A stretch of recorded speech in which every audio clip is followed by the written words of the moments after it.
Hey there YouTube, welcome back. Back at it with another story. However, this time we're going to do something a little different. This will not be a Naruto-led story. This will be a RWBY-led what if, and in fact a Blake-led story. Even though in this first part, she only has one scene where she's awake. About if a Team RWBY fell into Tokyo at the start of Persona 5 after falling into the void, where they had to deal with the fallout of a world that did not understand them and treat them justly, forcing them to take justice into their own hands while seeking a way home. Oh, and don't expect this to be a Bumblebee ship. It's a checkmate, a Blake and Weiss relationship. So with that said, before we begin, don't forget to like, comment, and subscribe if you like this kind of content. And if you want to see more, here is the first part from Shadows of Our Heart. Don't forget, if you want to read along, click on that link. Quick note before we start here. The video I'm using in this is Yu-Gi-Oh! Master Duel. I didn't have time to play another game, and this is the footage that's going to be used today. Alright, let's dive in. The darkness all around her was all-consuming. Every muscle and fiber of her body felt as if she was seared and being torn apart, being crushed by this everlasting darkness that felt like it was consuming her very flesh, drowning her and filling her lungs with viscous, toxic ooze that seeped into her body as she was forced to swallow it. They had done everything they could to save as many people as they could, and yet, in the end, they still failed. They lost. She and her friends had failed to stop the chaotic Cinder and the wicked witch and queen of darkness herself, Salem. At every turn, they didn't have the answers, or their allies had turned against them, even though they were trying to save everyone, sacrificing everyone to stop her with playing into her hand. It was what she wanted. And in the fading moments, they all fell into this darkness and were suffering this fate now. Yang had fallen into the void first. She had given everyone everything to save her loudmouth partner, who always made her laugh and sought to brighten everyone's mood, but it wasn't meant to be. She fell into the void after saving her sister. Then it was RWBY. She had RWBY in her grasp as she caught her after Cinder had betrayed her partner to get back at RWBY and send them both into the void. Yet she managed to sear through her ribbon end. Now she knew that they had suffered the same fate. Her leader was nowhere near her, but she couldn't be so sure in this darkness. Not that she could move with this imposing weight pressing down on every inch of her body, making it impossible to move or even twitch. All she could do was watch and wait for the end to come. Weiss. She had hoped her last friend and teammate had made it to safety. She did not want her to suffer like this. She was already dealing with enough and had been through a lot in her life. Just let her make it through this and go back to her family. Maybe they could finally stop Salem even if all hope seemed lost. She believed in her, in her sister Winter, in Penny, in Jaune, Ren, and Nora. They could do this with Crow and Oscar. They could make a stand in Vasio and save Remnant once and for all. For she and the others gave it their all to get them this far. The burning seared throughout her body, hotter than before. Felt like it was igniting and rupturing her from the inside out. Sparkles like when she swallowed into the void began to flicker around her, as this horrid pain intensified. Tears welled up and burned in her eyes. So this was it? This was her end? Well, at least she went down fighting for what she believed in. It didn't matter if someone was human or faunus. Each life mattered, and they saved everyone they could when it counted. So at the very least, she was proud of what they did in the end. She knew her parents would be. Feeling the scorching heat smoldering through her veins, traveling through her body as the lights flickered and her body began to dissolve before her eyes. Blake's eyes glowed vividly in defiance. No, she refused to accept this as her end. She was not done. There was so much more they had to do. They still had so much more to fix. And as she was consumed by light, she screamed in defiance, refusing to let this be her end. Blake Belladonna refused to go quietly into the darkness. And suddenly her world was filled with bluster and swirls of bright lights and confusing sounds. The absolute darkness that had consumed and weighed her down released its hold of her, and she crashed into a solid surface. The audible crack caused her body to wince as it felt she had slammed into the pavement at incredible speed. She felt her aura crackle around her. Blake wasn't having the best of days already, and taking what felt like a high velocity crash after experiencing the crippling despair accompanying with a distorting blur of sound and noise deafened her senses. This wasn't her day. Blake groaned. Everything hurt. She tried to get on her feet, but pathetically collapsed back on the hard and cold concrete below. Definitely felt like concrete, and all those lights blurred her vision and made it difficult for her to see. Although the constant sounds echoing all around her could be causing some of the distortions, as she had sensitive hearing. And that blasted screeching squeal and an incessant honk was driving her insane. Weakly lifting herself once more, golden eyes widened as the blur started to fade in her vision, and she recognized what she was lying on. She was in the middle of a street. That meant Blake's head snapped forward, and the last thing she saw was two golden lights as a white car bore down on her. Blake! Ow! A voice cried out as they laid collapsed onto the brick pavement, while many onlookers shouted in surprise, startled by the sudden event. That hurt. I could never do that again. That'd be great. Whispers began to envelop around the area as the crowd looked around in wonder. Everyone stared in amazement as they couldn't believe what they saw. However, a loud, obnoxious voice called out in a foreign language unknown to the prone girl. A young man with dyed blonde hair rushed from the small crowd to check on her. The girl was wavy black hair and red tinges at the tips. He spoke to her as he checked on her. What are you saying? The obnoxious voice seemed to recognize something before, with great difficulty, began to speak in her language. Oh, you speak English. I asked if you were okay. Been a lot better, that's for sure. The girl groaned as she tried to push off the ground, her body crackling as her aura snapped, and she fell back to the brick pavement below with a plop. Hello, everything hurts. I can imagine. You cracked the ground when you hit.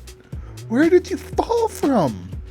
The obnoxious boy sounded amazed and impressed at the same time, before he suddenly sneered at all the onlookers. Looking up at the boy as if all the energy she had to do, she watched him bark at everyone in his native language angrily before he picked up what looked like a scroll to her. It was odd. It didn't activate like a scroll, but he used it similarly. In fact, he was calling for something. That was when she noticed that behind him was something that made her tears roll down her cheeks. It was a scythe with her blade snapped in two. It was her baby crescent rose. Hey, don't try to get up! You're hurt! The boy panicked as the black-haired girl pushed herself forward, began to crawl towards her scythe. Ruby Silver's eyes shone brightly as she reached for her scythe and gently grasped it, before cradling it in her arms. Everything that had happened and led her to being here. Everything with Salem. Everything with Cinder. Everything with Ironwood and his betrayal of the people of Mantle. If they had just worked together, they could have made a stand. And then maybe Yang, Blake. Oh, she hoped Weiss didn't fall into the void. She wouldn't wish that on anyone. She even pitied Neo for falling into that dreadful darkness of torment. "Whoa, take it easy," the boy spoke, trying to stay on the line with whoever he was calling as he used the scythe pole to push it, or she used the scythe pole to push herself off the ground. If her friends were in danger and hurting like she was, she would find them and help them. Ruby Rose would not abandon her friends when they were in trouble. She would not even abandon Neo if she found her. Something didn't feel right here as she looked around, pushing herself to her knees and gazing around at the bustling activity around her. All the bright lights and super tall buildings. Where was she? This wasn't Mantle or Atlas. This was too populated a city like the Bivasio, so she didn't somehow get through the portal by accident. Everything was too big, and again, there was too many people for this to be Vale. So where was she? Where had the void taken her? What even was this place? What language was everyone using? She didn't even know there were many languages in Remnant. She knew there was some because she heard Blake and Ren talk to each other before using a different language. Wait, was that what everyone else was using? Did she need Blake around her for this? This was also disorientating for her, and emerging from the void, she knew she needed to keep calm and collected. Those answers would come later. First, she needed to find her friends. Feeling her aura rejuvenate, at least to be useful enough, it took an extraneous effort to get one foot underneath her to support her weight. And she was laboriously breathing after exerting herself to do that task alone. Maybe she was more hurt than she realized. Whatever the void did, it took everything from her. "Damn, you're a tough one," the obnoxious boy stated, more impressed than anything, as he looked dumbfounded, seeing Ruby, who smashed into the sidewalk from a tremendous height at a high velocity, struggle to stand to her feet. "But seriously, don't stress yourself. I had to call an ambulance. No thanks to all these useless adults." "Cat," Ruby breathed heavily as she managed to shakily stand on both feet, her knees nearly buckling as she held onto her broken scythe. Whoa. I got ya." The boy suddenly grasped her in his relatively firm grip, his arms snaking around her waist as he helped her up, lowering himself slightly so he could get his shoulder underneath her arm. "Here, use me. Don't want to see you fall." "Thanks," Ruby weakly muttered as she gave a light smile. She tried to stay positive as her aura replenished so she could focus on recovering. Then she could look for her friends. "Yeah, don't mention it," the boy grinned, back as he helped keep Ruby steady as she struggled to take a step forward and nearly collapsed in his grasp. Hey, what's so important? Let's take a moment and rest." "My friends," Ruby breathed heavily as she regained her footing and looked around at the place where a little more clearly. "They were with me." "What?" the boy loudly exclaimed as he started to look around in panic, trying to see if anyone else had jumped or fallen, and if there was another group of people gathered around. "What the hell? Did you guys jump from a plane or something?" "Nah, that's just standard stuff. We trained for that at the academy and did stuff like that all the time," Ruby said, as if that was normal to drop from high altitude and land before she winced and nearly buckled again. This time, the boy managed to assist her to a nearby bench and help her take a seat. "Yeah, I guess I need to get my strength first." After excitedly responding in his native language, Ruby blinked owlishly, not unsure how to react.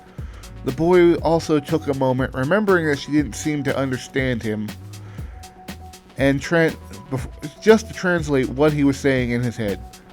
It took a moment for him to do that, as he seemed to have mild difficulty speaking in the language he called English earlier. "What do you mean? You do that all the time?" That's not normal. What are you, a superhero or something? I like to think so. I'm a huntress. I hunt, grim, and protect people, Ruby commented in confusion as she activated the transformation for her broken crescent rose to carry it into its carry state and sheathed it onto her back, flicking out her cape behind her so it wasn't so uncomfortable. Sighing, Ruby knew she would need to repair it. However, what she said and the transformation of her weapon freaked her rescuer out. The act of the transformation caused quite a stir amongst all those people still watching and gazing upon, and the whispers loudly echoed around them. It was pretty annoying as she couldn't understand what they were saying. It was in the same foreign language that the boy helping her was using, but now she saw something odd. Why was everyone freaking out? What was it? Something she did? Did they all understand her too? So was it something she said? What was it? She was so confused.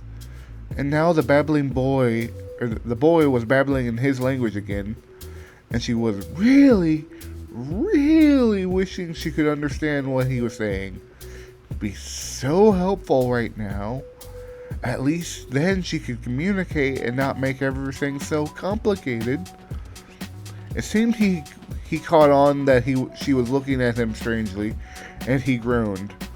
It must have been a pain to try to use a language he knew but wasn't proficient in. Well, she had to thank him for putting up with her for now. And what was all that noise? That sounded like a car tire screeching and blaring its horn. Well, whatever it was, Ruby still had regular transport. That was a start. The boy's attention snapped as he looked elsewhere, and Ruby followed his gaze to see what he was looking at. A large crowd was gathering around what had to be one of the most elaborate crosswalks she had ever seen. Like, why was a crosswalk needed, or such a crosswalk was needed? Each of the kingdoms, while bustling, did not thrive to the extent that they needed something like this for people to get through. In fact, there were a lot of people in this area. She had never seen so many people in such a tight space before. Even when she was attending the Vital Festival. What was going on here? And damn their whispers. She wished she could understand what they were saying. The boy's eyes narrowed as he immediately caught on to the whispers and turned his head to her, taking a moment and struggling to speak. You said your friend was with you? Yeah, Ruby blinked as she turned back to her rescuer and frowned. Why was he confirming that was her? The whispering. It was about one of her friends. Finding strength within, fighting against the exhaustion that poured through every inch of her body, Ruby's silver eyes beamed as she took off towards the street, leaving her rescuer in the dust behind her. Whoa! That was all he could cry, not expecting such a burst of speed, or the floating rose petals that trailed behind Ruby's wake. She needed to get there, to help her friends. They needed her, and she needed them. They were awesome together. They were the best as Team RWBY. And together, they would figure all of this out. Brushing past the bustling crowd that was doing nothing but gawking, almost knocking them out of her way, Ruby came in as a crashing wave of red petals. She exhaled as her body heaved in at the exertion. Her body trembled as she looked around, trying to find the center of attention, and her silver eyes caught it at the last second. Ruby's eyes widened in horror at the scene. A white car struck Blake in the middle of the road, slamming her into the hood, bending her at an awkward angle, and with incredible force knocking her away. The metal bent around her for a brief moment from that impact before she ricocheted with the blow. And finally her body rolled off to the side and came to a stop as she crumpled against the asphalt. Blake didn't move. Tires screeched and a crackling blast and a pop were heard as the vehicle tried to speed away while sirens sounded. Blue and red lights flickered through the intersection. Dread filled Ruby's entire body as she watched her friend seemingly lifeless body lie in the middle of the road. She screamed as she wildly ran to her side, rose petals dancing behind her as she burst past everyone. Blake! Get the fuck back here! A voice echoed from a sprawled out figure as they laid in the alley, face first against the cold, hard concrete. That bitch tried to put my sister through this. Wait until I get my hands on her. She'll know suffering when I'm done with her. The feminine voice groaned as she tried to push her body up. She hissed at her hiss echoed through the alley. She collapsed back onto the cold ground. Okay, never mind. Not gonna move for a while. Got it. What in the world was that place? It left me feeling like I was put through a meat grinder. Yang growled as she looked around at her surroundings, noticing where she was before. Yang grimaced at what she saw. Oh, great. This is right where I want to be. In the back of an alley on my face. Either they're gonna think I'm drunk or they think I'm some sort of prostitute that got laid and left to deal. For once I'm glad I took Dad's advice and put on more clothes. I don't think I would have been helping myself a few years ago. Yang muttered while biting her lip, her muscles and skin burning as she reached out with a prosthetic arm, dragging herself across the ground to a nearby wall. Yang propped up against it into a seated position and drew a deep, arduous breath as sweat drenched her body. It took a lot for her to crawl to the wall. Then, taking a more detailed survey of where she was, she needed to be more knowledgeable about everything around her. Bicycles were propped up against the wall next to her. For an alley, there were several places she assumed were shops littered throughout it, along with doors to indistinguishable sights. At least she recognized them as shops based on their display windows. Otherwise, she would have no clue. There was a language she had only seen a few times sprawled over the doors and signs. One that her partner spoke. She wished Blake was here. Maybe she would have a chance of understanding what was written on these signs. She knew she spoke that weird language as it was her mother's native tongue, friend's native tongue. But she wasn't too confident about that. She knew the two conversed a few times to keep fluent and practice their parents' tongues, even though Remnant became predominantly dominated by a single language. Things like that happened when humanity was on the verge of extinction from the Grimm. So why were there so many people walking past her in the alley, or walking past just out of the corner of her eye? As the blurriness had come to rest, Yang had counted so many people that she was beginning to question what was happening. She had only seen this many people when they were all escaping from, ironically, the events caused by Cinder. So seeing this many people just walking around and carrying on with their daily lives left her quite alarmed.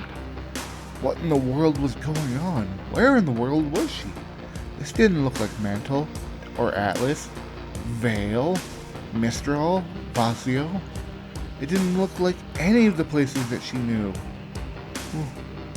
Where was she? Suddenly, hearing a feminine voice from behind her, Yang turned to face the unknown person, speaking a language that sounded at least somewhat familiar to her. However, she hissed at the sudden movement, which threw off her balance, causing her to lose her seated position and crash into the bicycle next to her. It didn't even cushion her fall as she landed on top of it. To make things further aggravating, she noticed her hair got caught into the spokes. Yang growled, seething at what happened. Alright, this day is working its way up there as one of the worst days ever. Hearing two gasps as Yang struggled against the bike she was entangled with, feebly trying to break from something that annoyed her infinitely, she suddenly felt a pair of hands carefully comb through her hair and untangle them through the wheel spokes. "Here, let me help you. Sounds like you had a rough day." "You don't even know the half of it," Yang retorted as she felt her hair be freed from the abominable creation and sighed in relief. She returned to a seated position with some assistance. "Let's put it this way. This has been the longest day ever." Looking at who had helped her, Yang noticed a buxom platinum blonde broadly smiling as she knelt before her, while her black-haired friend meekly stood behind her. It almost made Yang laugh. Well, that reminded her of her and her partner. The significant difference was that Blake was no longer that forlorn or shy. And she was not the one to stay in the background. That kitty could roar when she wanted to. And Yang felt she would be in a lot of trouble if she had said that out loud. Mainly for the kitty comment. She would be lectured for hours on end about how not to use that term, how demeaning it was to her and to the Faunus people. And Blake would be right. She always was. She just looked so damn gorgeous when she was upset. Then again, so did Weiss. And they looked so cute when they laughed. Yang needed to get her mind out of the gutter and back on to what was going on. Why were there so many people? Where was she? Where were her sisters and friends? Were they safe? Oh, please tell her they were safe. Reaching into one of her front pockets, Yang drew forth her scroll and winced as she fumbled it in her hands. Her fingers were still numb and the tiny device was still tricky to activate. But maybe someone would be in range and she could get a hold of them. Why did she hear gasp? OMG! Is that like a hologram? Like in the movies?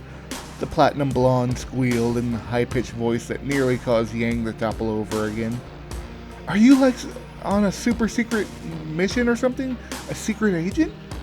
Oh, do you have any other cool tech or gadgets on you? Wait, are you on a mission right now? That's so cool! What? Yang seemed baffled by the blonde's reaction, and from the reaction from the stunned silent black-haired girl, not sure what she was seeing as they looked at her scroll. No, this is just my scroll. They're pretty common, I thought. Just a huntress, you know. I fight grim and protect everyone. Seeing their blinking responses, Yang knew something was wrong. It was her turn to need clarification, and she didn't understand anything they said. This left Yang unsettled. It was common knowledge to know what a huntress was, and it should have been the same for a scroll, considering the tech was relatively widespread. But what was more disturbing was the clueless expression on their faces when she mentioned the Grimm. Who didn't know anything about the Grimm? That didn't seem right. No. Yang began to mutter as she looked at the screen of her scroll, and her eyes began to bug out. What do you mean there is no reaction? And clearly in the kingdoms, so there has to be a CCC tower nearby. Unless I'm back home. But this doesn't look like Vale. Yang muttered as she gave a panicked glance at her surroundings, and nothing seemed familiar. Where am I? Where is everyone? You're in Shibuya. The platinum blonde interjected with a puzzling expression. Yang snapped her attention back to her, looking further perplexed. You know, one of the main municipalities of one of the 23 special wards of Tokyo? Doesn't ring any bells. The platinum blonde laughed nervously as Yang stared cluelessly at her, not understanding a single word she said. Oh boy. I think something is really off here. The girl turned to her friend, speaking to her in their native language as she pointed something out and appeared very worried. She showed a cracked and semi-cratered area in the concrete, the very same dent that Yang crawled out of earlier. The blonde looked at it and chirped in words she could understand. "Whoa, that looks fresh. Must have been from my thunderous entrance when I came smashing in." Yang wiped some of the smudges off of her face before grinning. However, on her hand, she noticed a smidgen of blood staining it. Yeah, probably has my DNA all over it. Neat. Came in way harder than I thought. What? The two girls turned to Yang, obviously able to understand her, before the platinum blonde looked at her astonished. "I mean, how are you okay? Let me call an ambulance. You obviously need help." "Nah, I'll be fine here in a few. Just need to recharge and get my bearings. I've taken a lot more punishment than this before." Yang lied through her teeth as she felt utterly exhausted, but wasn't quite sure what was going on. The very last thing she wanted was to be sidelined. She needed to figure out what was happening. Falling through the void took her somewhere. The question was, where was she? What was this place? What happened to her sister and her friends? She wanted to make sure they were okay, and being unable to do that really bothered Yang. She pocketed her scroll as she tried to stand up, but Yang bit her lip to hold back the scream as she tried to climb the wall, leaning more on her prosthetic arm as Atlas Tech was proving useful. Her muscles ached and groaned at every movement, begging her to stop, but she needed to move. This was all wrong and she needed to get to the bottom of it. "I don't think you should be moving," the other girl finally spoke, with some strain in her voice. And before she spoke in a language that was foreign to her. Grimacing as she noticed that Yang was trembling with every movement. "And? Yeah, you shouldn't be moving now. If you fell and made that crack into the pavement." Anne tried to stop Yang as she pushed off the wall and staggered away from the alley, stumbling forward but staying on her feet. Her eyes turned temporarily red, burning as a surge of strength washed over her. Sometimes she was glad for her semblance. "I can't," Yang breathed heavily.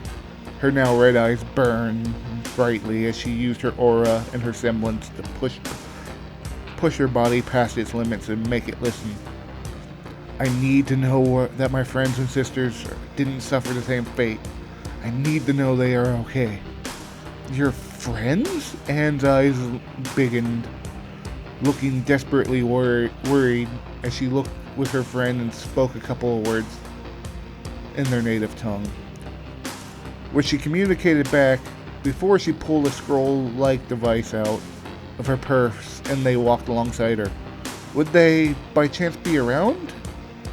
"I hope not." Yang grimaced at every step she took, for the energy each step was taking more and more out of her. "I can only pray they escaped and got everyone out of there, that they stopped Cinder. But if they didn't, yeah, they might have fallen through here with me, and that worries me tremendously."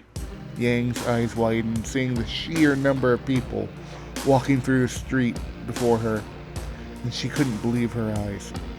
What was this place? Tokyo? Was that what that girl called it? What place had this many people in it? She had never seen this many people gathered together, even for a tournament or anything like that. And this was a ward within Tokyo? What in the was this? She didn't think she was in Remnant anymore.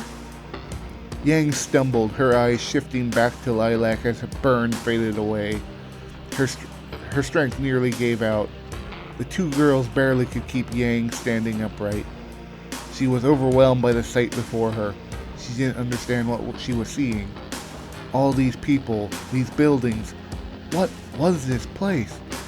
It differed from anything she had seen or known about in Remnant.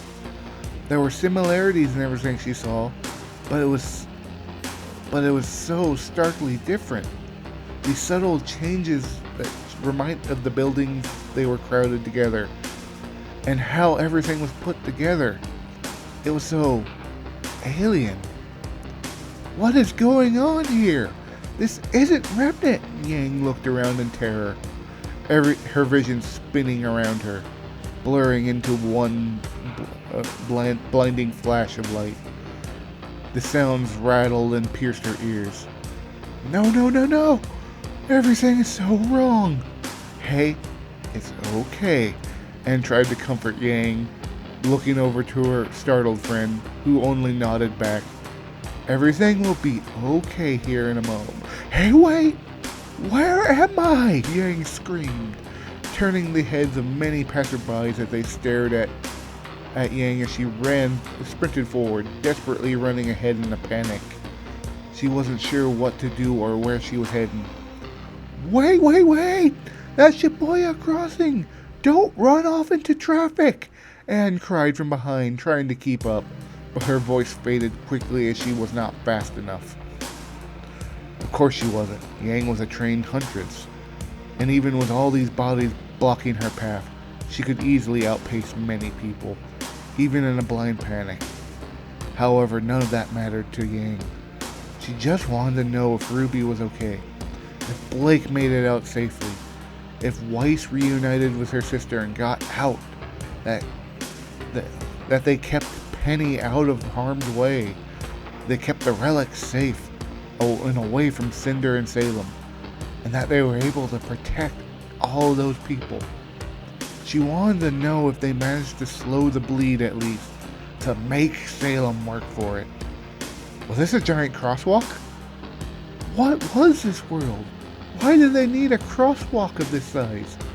How many people needed to pass through here? Oh, I'm not in Vale anymore, Yang muttered as she came to the crosswalk in utter awe. Her gaze unbelieving at what she was seeing. Yang winced at hearing the screeching of brakes and squealing of tires burning on the asphalt. Well, at least that's still the same. Her eyes wavered as she saw through the crowd and noticed something on the streets. A very familiar figure laying in the middle of the crosswalk. One she knew very well.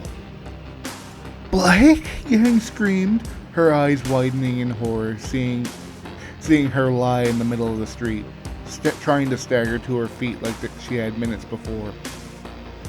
Only to her horror to see a white car strike her. Yang felt a cold emptiness as she witnessed her partner helplessly crash into the hood, bend awkwardly around it, denting the hood and the fender with her frail but sturdy body. Seeing her deflect off the car, bounce off the road several times, and roll to a stop. That feeling of seething rage filled the emptiness within. A primal roar escaped Yang's lips as Ember Celica engaged on her left arm. With a single motion, she launched a shot into the left side of the vehicle, firing 2 rounds before it could escape. One into the engine, the second into a tire. The vehicle still tried to drive forward, but Yang would have none of that. Red and blue lights filled the square and sirens echoed from all around. Get the fuck back here! Keep Yang calm! I got Blake! A weak feminine groan grimaced as a figure rolled to a stop. Her eyes gazed upwards, blurring at the bright light as she hit the last of what felt like a dozen steps after the sudden impact. Make it stop. I'll give Ruby all the cookies if you do, Weiss pleaded as she looked at the blurring lights and winced at the terrifying, painful screech that nearly ruptured her eardrums. I'll buy all the spare parts for Bumblebee. I'll make a quiet little library so Blake can read till her heart's content and never be bothered again. Just don't put me through that again. Whispers and mutters were heard all around her, but she couldn't make anything out. Everything was blurry and incoherent. Given what she was experiencing and the excruciating, intense burning sensation she felt throughout her entire body, Weiss wasn't surprised. She felt like giving up and passing out, but if she had suffered through this, her friends would have met the same fate. Or at the very least, in similar situations. She needed to find them, so at the very least, they could suffer together. Commiserate in the pain and inform them, unfortunately, of what had happened. They had indeed failed to prevent Cinder and Salem from achieving their goal, but at least saved the people of Mantle and Atlas. Weiss's heart sank as she lay on the floor, gazing hopelessly at the searing light above her. She did not look forward to informing Ruby about what happened to Penny. To have finally been reunited with her friend that she had long since thought had been dead, only to hear she had fallen once more. Strenuously taking in deep breaths, Weiss closed her eyes. She felt a wave of nausea hit her as the world spun from the volume of noise and intense light, burning into her retinas. It was too much to handle, and she needed to stay still for a moment, allow her aura to recover. Then she would be in decent enough shape to move and look for the others. They were most likely doing the same thing as she was, so she wasn't too much of a hurry. Oh, she hoped they were okay. Weiss wanted to see their faces and embrace each of them after what they had been through, to be there for them. They needed each other right now. She needed them. A voice echoed in her ears. It was unfamiliar to her, and the language was foreign, but it was one she knew. A dutiful student, her father had made sure she was tutored in the few remaining languages of Remnant, as it was a valuable skill to have. He found it prudent always to know what was being spoken in his presence, lest someone try to sneak information by him. Her father, whether she liked the man or not, he was right. And despite everything, she hoped he was okay. He was still her father. "Are you alright?" A gentle voice spoke as she felt a nudge against her left shoulder. Weiss could barely distinguish what was spoken as she had to concentrate.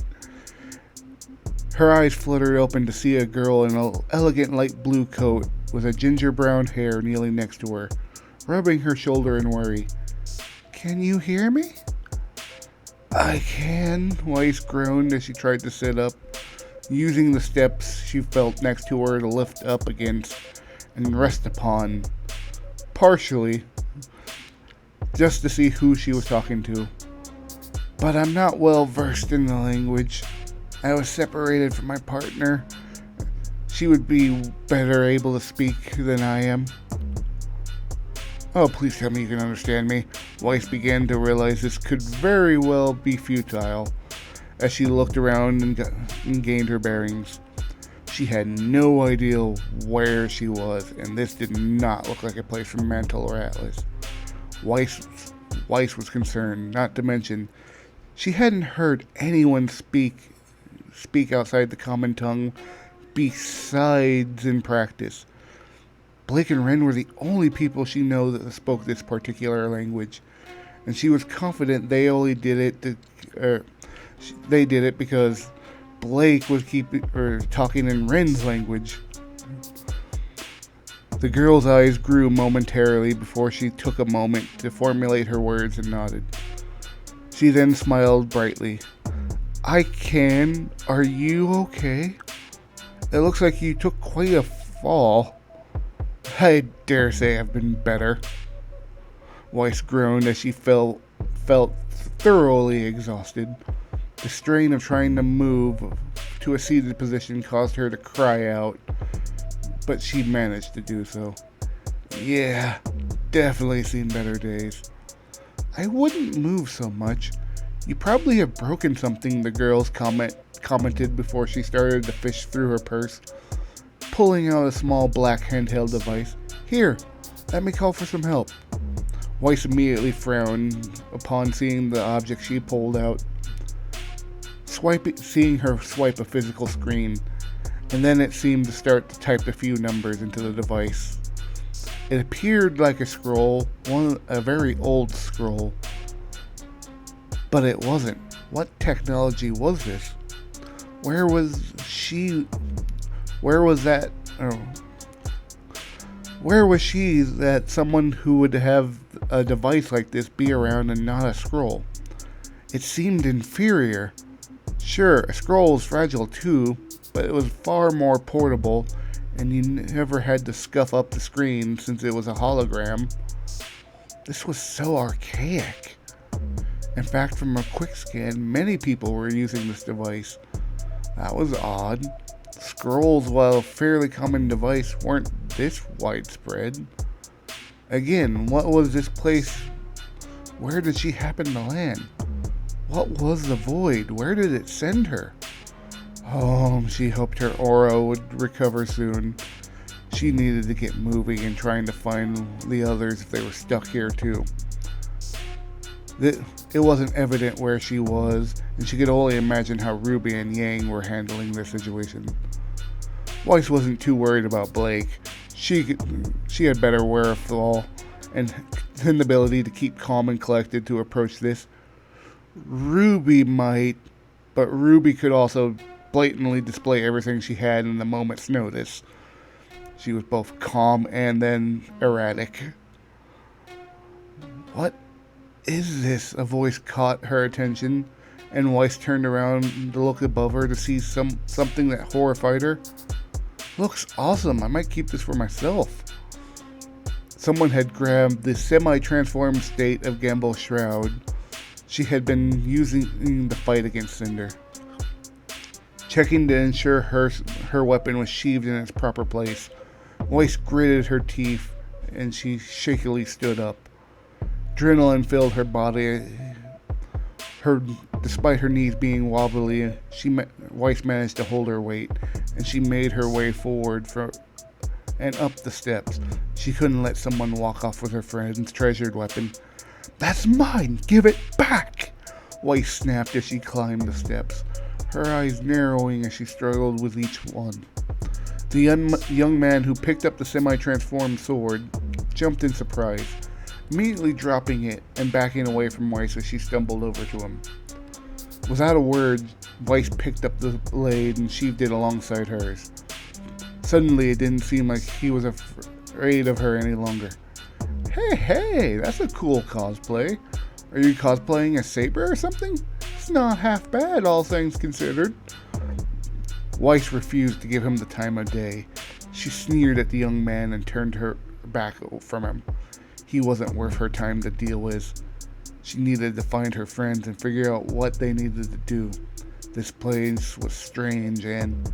"Hey, you shouldn't be moving too much," the girl trying to help her from before called out, making her way up the steps, gazing upon her queerly.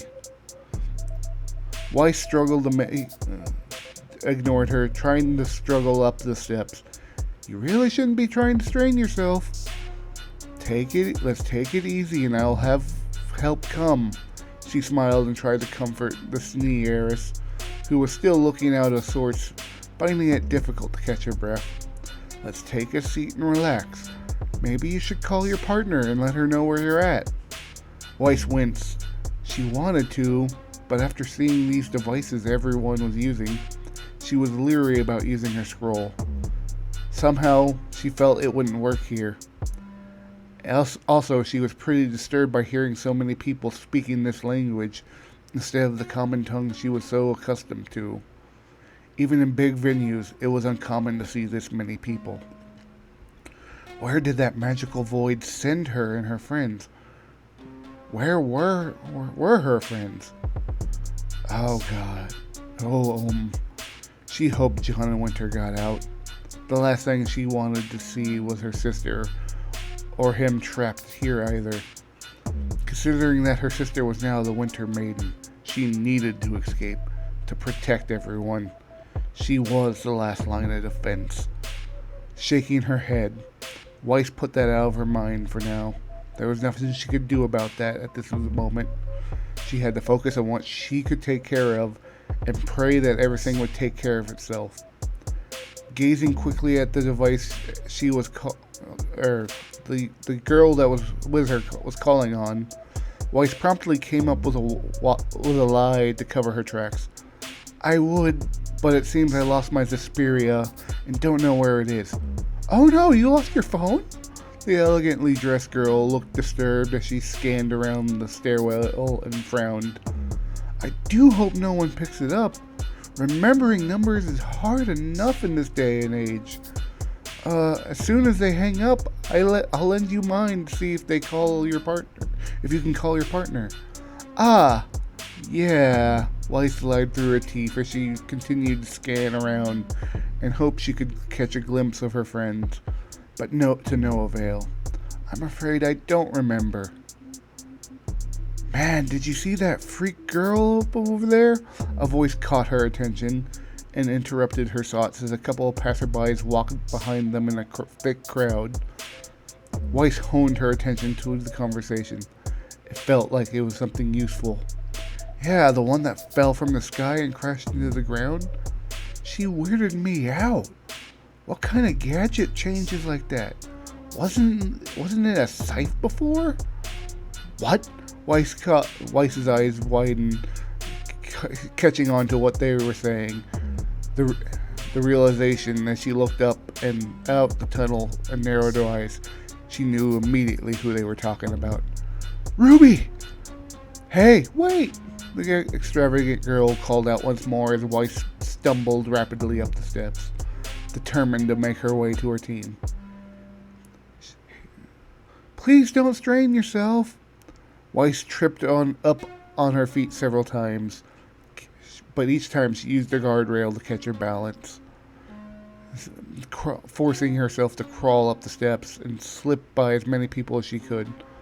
She needed to get to RWBY. That was a start. From there, they could manage to find Blake and Yang. And once together, they could sort this mess out and find a way back home. If there even was a way back. Somehow, she wasn't so sure about that at this moment. Bright lights nearly blinded her as she passed the stairs and reached the level above ground. Even at night, this place was brightly lit, and the sounds were deafening. And she had no clue where to go from here. The crowds were so thick, and she couldn't make heads or tails of anything. Oh, this was not a place she knew. Weiss knew she was somewhere she never had seen before. The only thing she heard that was familiar was the sound of a car honk and the screeching of tires. Oh no, please let nothing bad be happening. Weiss staggered towards the noise, figuring it would be their best opportunity to find out what was happening. She knew RWBY was around, and she could only hope that heading towards the more chaotic noises would lead her into the right direction. Or at least towards Yang. It was a fair bet to beat either of the sisters causing a commotion. If this led them to somewhere unfamiliar, Weiss would put a lien on one of them being the first to cause trouble. Unfortunately, she would be next in line in that betting pool, as she saw the Blake was the calmest of the four of them, the one the most likely to slip on in and not be noticed. That was until she made her way through the crowd of people gathered, trying to figure out what was going on and what that shattering noise was. She had never seen a crosswalk or street like this before. It was so foreign to her. Atlas had nothing like this and certainly didn't need it. There wasn't the need to ferry so many pedestrians across the road at a given time. But there were undoubtedly so many here that she wasn't sure how to handle. Weiss's heart sank as she found out what the commotion was about. Her body froze as a scene played before her. Blake rolling off the side of a car after it struck her, the tires spinning as it tried to pull away. Weiss understood immediately what had happened. Blake had landed here. She was still too weak to move, and she was struck by a car. Tears began to well in her eyes as fear struck her. Upon seeing her friend's body lying limply across the massive road, when another voice echoed across from her. "Blake!" A red dash of roses sprinted out from the crowd, hobbling as she did. Ruby made her way towards the prone Blake. Weiss's eyes enlarged and she began to make her way over, not caring that she wasn't in any better condition. They needed to take care of their friend. Then the crack of a familiar weapon caught her attention as 2 shots rang out. Explosive shells blasted the car and an ominous roar ripped from the other side of the massive stretch of road. "Get the fuck back here!" All of them were here. Red and blue lights began to flicker through the scene. Weiss wanted to scream as sirens filled the surrounding blocks. They had no clue where they were, and now the police were here? And Yang was on the warpath? Oh, this was the worst time for any of this to be happening. Collapsing next to Blake's prone form, desperately worried upon seeing her in such a condition, and seeing Ruby freaked out, Weiss immediately planted her right hand on her friend's wrist to search for a pulse. It was faint, but it was there, and the smallest inhale from Blake's chest let her know she was still breathing. At least there was that. "Keep Yang calm! I got Blake," Weiss cried as she looked into her leader's eyes and waved to where Yang was stalking. "We don't know what's happening right now. The last thing we need is to start trouble. Keep her out of it, Ruby." Despite the shock of seeing Weiss here, recognizing what that meant, and wanting to scream, Ruby's attention shifted upon seeing her sister stalking towards the now stopped car. She realized how quickly things could get out of hand, and nodded. "Right, keep her safe. Got it!" "Yang!" Ruby cried out as she burst forward, sirens of light flashing everywhere around them, trying to keep her sister calm. Weiss winced and hoped Ruby could manage. They were clearly in the middle of a burn rage, and seeing Blake being struck like this must have put her in a foul mood, if she wasn't already in one. Glancing down at Blake, Weiss grimaced as she checked on her friend, and couldn't help but wish Jaune was here. They needed him, his ability to... "Let me through, I can help!" "Jaune?" Weiss cried out, her eyes widening in horror upon seeing him here, and what that meant as the young man stumbled his way to her side. "No, not you too." "Yeah, I failed to make it," Jaune grimaced as he placed his hands on Blake's stomach, concentrating his aura and beginning to focus on his semblance to help amplify Blake's. "At the very least, everyone got out, your sister included." "Oh, that's good to hear." Weiss breathed a sigh of relief before she sullenly glanced at her friend. "I'm sorry you're here. I wouldn't want anyone to go through that. It wasn't pleasant, that was for sure. But whatever it did to us, I can still feel it. My aura is weak and drained. I don't know how much I can be able to do even now." Jaune winced as he strained with every movement and draw of his aura. "Yeah, this is all I'm going to be able to do to help her stabilize." "And that's it." Weiss's eyes narrowed dangerously upon hearing that. Jaune Arc? His aura was drained? No wonder they were still struggling and felt so weak. The void had done such severe damage it had put them in this sort of state. Upon seeing the light and cars pull around them, Weiss poked Jaune and whispered to him, "If she's stable, stop. Something's off about this place. I don't think we should be erroneously using our semblances." "Yeah, something tells me that's right. People seem to be freaking out around me." Jaune nodded in agreement before taking a deep breath and shaking his head. "Done what I can do. My aura is too dry to give her any more. She's stable enough for hers to take over." Weiss softly smiled as she looked down at the frail form of Blake beneath her. At least she would be okay. Now the real problem was the people dressed in uniforms rushing towards them. Would they be okay wherever they were? "Get out here and face me, coward!" Yang roared as she strode towards the white car, the damage she inflicted with her 2 shots being more than enough to halt its momentum and caused it to sputter to a stop. Stalking towards it, her aura burned brightly, uncaring that she felt that she could drop at any moment, and that even as the darkness crept at the edges of her vision, Yang snarled at the sight of the vehicle. She did not care about the flashing lights or the sirens buzzing around her. This person who dared to hit her friend and tried to flee the scene? Who could do such a thing?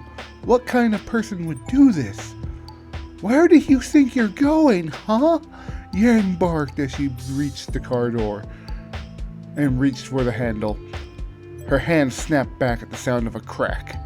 A gun fired and the burn sizzled against her prosthetic hand, the bullet ricocheting off of it. Yang had reached back instinctively to cover her face the moment she heard the sound. Her eyes burned brilliantly as they snapped to the cracked window, and her rage heated further. "You son of a bitch!"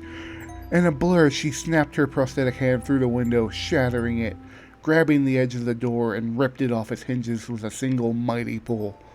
Tossing it behind her and onto the street, Yang saw the pathetic man inside, looking horrified at what he was witnessing. He held a small caliber pistol in his trembling grasp. Yang snarled as she moved faster than he could even react, pulling him out of the vehicle before he could respond, and throwing him against the concrete below. Then she mounted him and dislodged the weapon from his grasp and shoved it to the side before firmly pinning him down and screaming at the defenseless man. "Do you think I would let you get away? You ran over my friend, and then you pull a gun on me? I'm about to beat your ass. Yang, stop!" A voice reached her, a familiar tone, one that should not be here. Her sister's. "RWBY?" Yang's head snapped to see her sister approaching her. RWBY held up her hands before her, with worry drawn over her expression as red and blue lights swarmed the scene of the square. "Why are you here?" "Same as you, I'm afraid. Blake tried to save me, and we ended up here." RWBY calmly talked and tried to soothe her sister. With a quick look at the situation, she saw how dire it was. Police making a perimeter, and she grimaced at what was about to happen. This was not going to end well at all. "Weiss is here too, Yang. We're all here. We failed, and wherever we are, we're all here. Wherever here is." RWBY cringed as she started to suspect something wasn't quite right. Everything around them was so foreign, and everyone spoke in a language they did not understand. No. Yang trembled as tears flowed down her cheeks, while she kept the driver pinned beneath her, slamming him down as she shook her head in disbelief. "We tried so hard." "I know," RWBY sullenly replied, her silver eyes dimming for a moment before she took a deep breath and approached her sister. "But we have to move on. And the first step is you have to let go. We're already in trouble, Yang. Let's not make any of this any worse." Looking around, her burning eyes slowly turned to lilac. Everything became clear to Yang as all the lights came into focus. The city's massive scope and the foreign buildings surrounding them became crystal clear. The sheer number of people watching from the crosswalks at the spectacle was far greater than any they had seen in Remnant, and Weiss was holding Blake in her arms as paramedics came to her aid. And was that Jaune? Oh no, they really had failed if they all had fallen into the void and came out here. And surrounding her, officers with their guns drawn, with a few others holding their arms out, speaking the language she didn't understand, as if they were giving commands.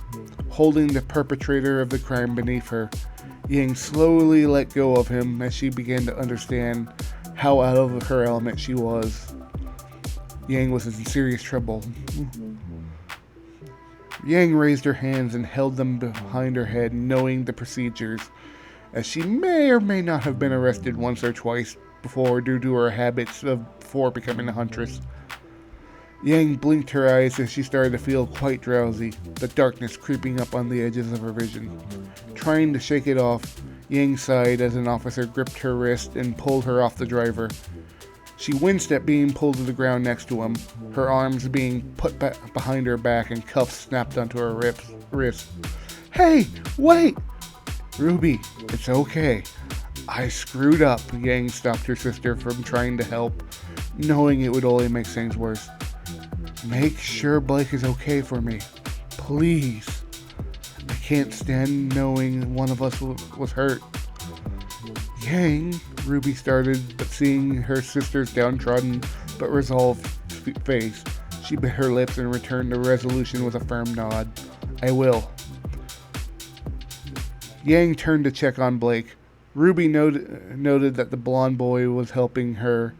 Moments before, everything turned out the way it was on the streets, complaining in his tongue to the police along with the blonde-haired girl, while two others stood behind them. She absolutely wondered who they were talking about and why they were so damn adamant about arguing with the officers. Why was everything getting really dark all of a sudden? And what was that? Was that a blue butterfly fluttering before her vision? "Ruby?" Yang called out as her lilac eyes caught Ruby stumbling and saw her sister clutch her head for just a brief moment. Then, to the horror of all around, Yang watched as her sister dropped to her knees and collapsed on the concrete below. "RWBY!" And that is the first part of What If Team RWBY Fell into Persona's Tokyo. I hope you enjoyed it, and if you did, take a second to look at the videos on your screen. If you like this one, you might have liked one of my other works. So far, everything else is just Naruto and Naruto crossovers, but I do have a few other stories that are RWBY led. Until next time, my friends, peace.